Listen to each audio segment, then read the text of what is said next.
Another drink, sir? No, thank you. Excuse me, is anyone sitting here? No. Please, have a seat. That's better. My feet are killing me.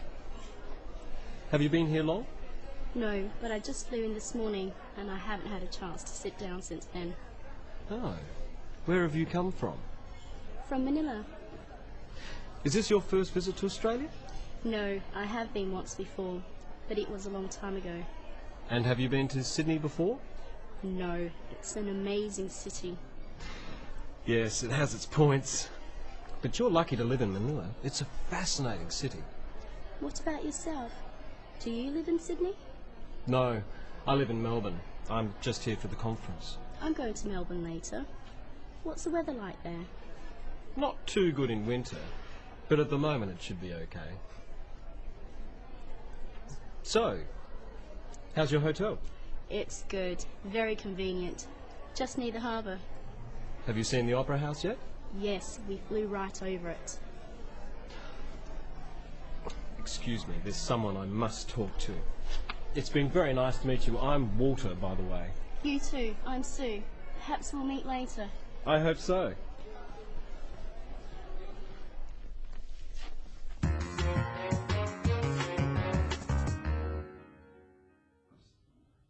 Today, we're looking at a typical conversation you might have with someone you've only just met.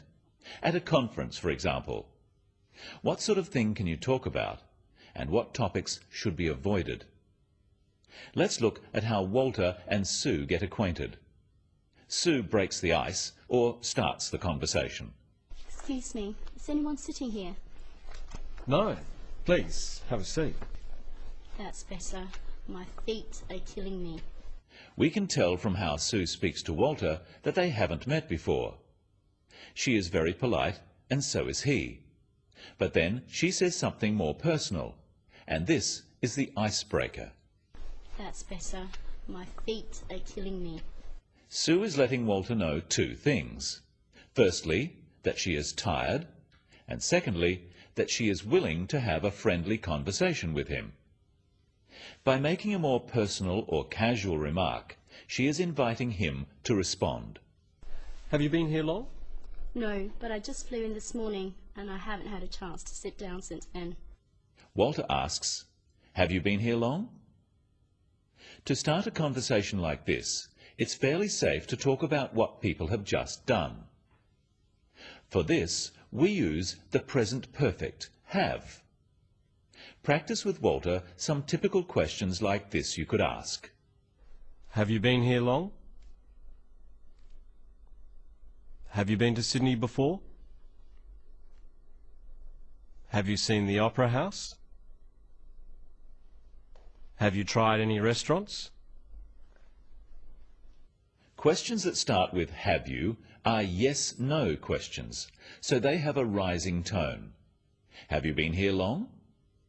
When answering these questions in a situation like this, it is helpful to add some information, not just say yes or no.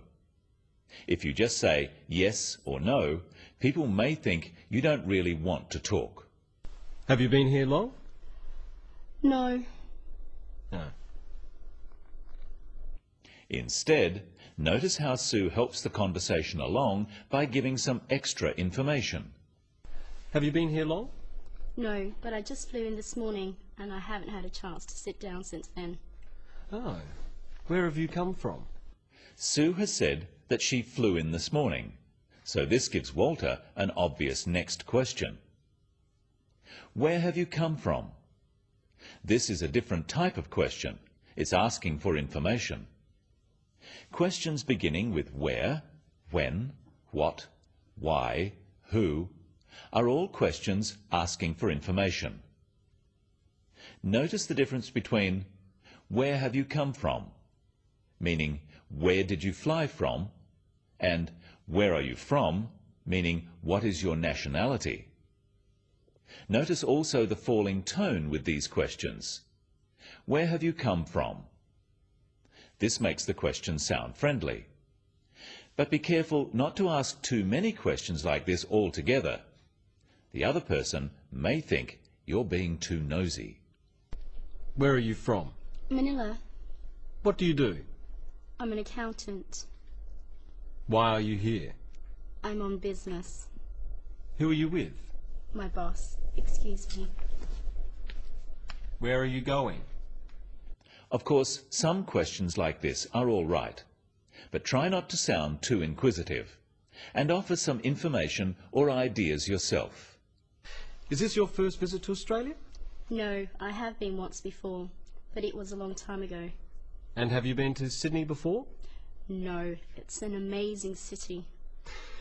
Yes, it has its points. But you're lucky to live in Manila. It's a fascinating city. Sue doesn't just answer yes or no, she adds some extra information. And Walter finds the opportunity to give his opinion and to compliment the place Sue comes from. Now it's Sue's turn to ask a question. What about yourself? Do you live in Sydney? No, I live in Melbourne. I'm just here for the conference. Sue wants to ask Walter about himself. This is showing interest. So she says, "What about yourself?" Practice some useful phrases to introduce a question. And what about yourself? And how about you? These phrases should be followed by a question. Practice again with the question to follow. And what about yourself? Do you live in Sydney? And how about you? Have you been here before? When meeting someone new on business, but in a social setting, there are a few safe topics. We can talk about travel and accommodation, basic questions about the other person, about the city you are in, interesting sights to see, and of course, the weather. I'm going to Melbourne later. What's the weather like there? Not too good in winter, but at the moment it should be okay. Finally, let's look at how Walter ends the conversation. He needs to make sure the other person doesn't think he is bored. Excuse me, there's someone I must talk to. It's been very nice to meet you. I'm Walter, by the way. You too. I'm Sue. Perhaps we'll meet later. I hope so. He gives a reason why he must go, then says, "It's been very nice to meet you." Practice some useful phrases for ending a conversation with Walter and Sue. Well, it's been very nice to meet you. Nice to meet you too. It's been good to meet you. You too. I have enjoyed talking to you. So have I. I hope we can meet again. So do I. Perhaps we'll meet again.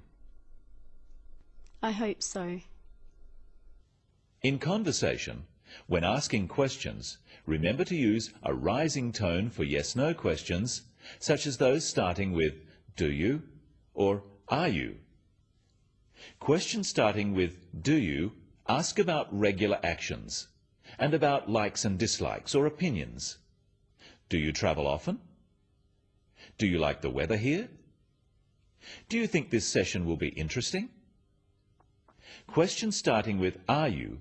are asking for personal information. Are you from Manila? Or intentions? Are you going to the dinner? Questions starting with where, when, what, why, or who are asking for information, and they often have a falling tone. Where do you come from? When are you going back? People from different cultures have different ideas about what are reasonable topics for conversation between strangers. So at first, it is safest to stick to general topics, such as travel, the weather, places, and of course, the business you are in. And remember, to keep the conversation going, offer information. Don't just ask questions. That's all today on the Business of English. See you next time.